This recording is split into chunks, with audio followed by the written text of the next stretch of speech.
O vídeo de hoje nós tiramos dos comentários e eu gostaria desde já que você se inscrevesse no nosso canal e ativasse o sininho de notificações para você ser lembrado dos próximos vídeos que nós estaremos postando aqui, tá bom?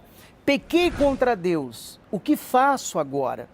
Muita gente passa por isso, tem essa dúvida e eu quero mostrar dentro da palavra de Deus o que você deve fazer. Mas quando nós lemos o comentário, a pessoa diz o seguinte: olha, eu já sou convertido há mais de 5 anos e ultimamente eu tenho pecado com mais frequência, eu tenho desagradado a Deus e eu me sinto péssimo toda vez que eu peco e desagrado a Ele. Eu tento esquecer aquilo que eu fiz. O que eu devo fazer para me libertar do pecado e não ter ou não ser condenado por Deus? Bom, as pessoas que passam por isso, quando você peca, por exemplo, contra Deus, você se entristece. Isso acontece com qualquer um de nós, né? Você desagrada a Deus no falar, no pensar, no agir, e isso acontece. Às vezes a pessoa peca por não confiar em Deus, né? Então ela começa a agir por conta própria, do jeito dela, da maneira dela. Outras vezes a pessoa peca porque ela está fraca espiritualmente, e por ela estar fraca, ela se distancia de Deus. Aí a pessoa pecou, ela fica triste, ela se sente culpada. Eu já passei por isso, creio que você também. Quando nós desagradamos a Deus, o Espírito Santo, ele toca na gente. E esse é o lado bom disso tudo. É que a sua situação é melhor do que aqueles que pecam contra Deus e não sentem nenhum tipo de arrependimento. Porque se eles não se arrependerem, não há salvação. Então, se você entregou a sua vida a Jesus, crendo nele como único Senhor e Salvador, todos os seus pecados do passado já foram apagados com a morte de Jesus na cruz, o seu sangue que foi derramado. Mas isso não quer dizer que você vai continuar pecando como se fosse algo normal, entende? Jesus é fiel para perdoar e purificar dos nossos pecados. Ele fala isso no livro de João, capítulo 1, versículo 9. Se confessarmos os nossos pecados, Ele é fiel e justo para nos perdoar os pecados e nos purificar de toda injustiça. Então, quando a pessoa confessa, Ele é justo e fiel para te perdoar, para pagar os seus pecados, para consertar a sua vida. Então, a pessoa tem que ter esse entendimento. Por que então nós nos sentimos maus, né? O ser humano, nós nos sentimos mal, às vezes, em que desagradamos a Deus? Como eu disse, o Espírito Santo, ele está convencendo a pessoa a abandonar aquele pecado, por isso que ela se sente mal. Mas é uma luta diária, constante, é uma luta de todo o tempo. Enquanto nós estivermos aqui na terra, nós vamos ter essa batalha espiritual.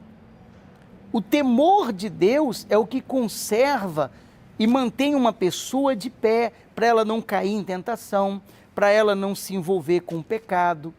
Quando Jesus perdoava os pecados de alguém, ele dizia assim: nem eu ou eu não te condeno, vá e não peques mais.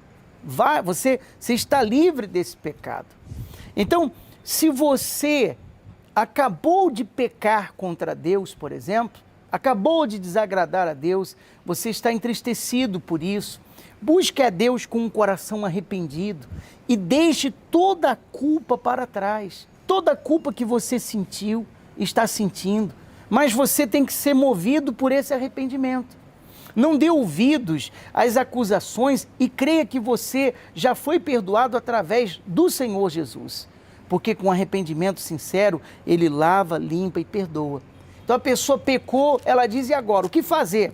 Parece que no momento eu estava perto de Deus e no outro momento seguinte me sinto longe dele. O pecado faz isso. O pecado, ele causa essa separação. Então, o que nós precisamos saber é que a nossa luta deve ser sempre na busca de não pecar.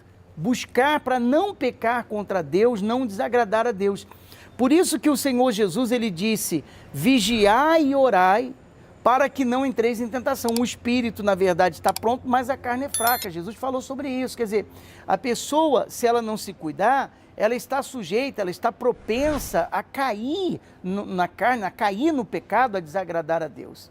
Seja como for, para resolver A solução chama-se arrependimento. Quando uma pessoa se arrepende, esse arrependimento produz a ela a salvação, dá a ela a certeza da salvação, dá a ela a garantia da salvação.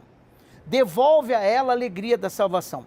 Mas sem arrependimento, não há solução para o pecado da pessoa. Não tem como haver solução. Entenda isso. Não é apenas fazer a oração e pedir perdão, é se arrepender. Quando nós meditamos no livro de Atos dos Apóstolos, eu posso mostrar no capítulo 3, você pode ler depois na sua Bíblia também, Atos dos Apóstolos, capítulo 3, no versículo 19, diz assim: arrependei-vos, pois, e convertei-vos para serem cancelados os vossos pecados. Arrependei-vos para que seja cancelados os vossos pecados. Então o pecado, ele afronta a Deus, é isso que o pecado faz. Mas quando uma pessoa se arrepende dos seus pecados, então os seus pecados são cancelados. E é isso que Deus faz, Ele quer cancelar os seus pecados, não importa quais sejam, não importa o que você fez ou deixou de fazer, tem chance para você, tem solução. O perdão divino está à disposição de todos os pecadores e arrependidos, tá? Que confessam a Deus os seus pecados. O verdadeiro cristão, ele se arrepende. E o verdadeiro arrependimento implica na mudança de atitude, de conduta daquele que pecou, daquele que desagradou a Deus. Então, a orientação do Senhor Jesus é essa: vai e não peques mais.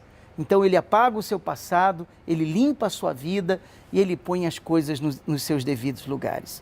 Sabe, pratique isso. Eu espero que esse vídeo tenha lhe abençoado. Eu quero que você tenha esse entendimento que se você pecou contra Deus, o que você deve fazer agora é se arrepender, é se consertar com Ele. E como eu li para você na palavra, arrependei-vos e convertei-vos para serem cancelados os vossos pecados. Todos os erros e falhas são cancelados com o arrependimento. Espero que tenha lhe abençoado.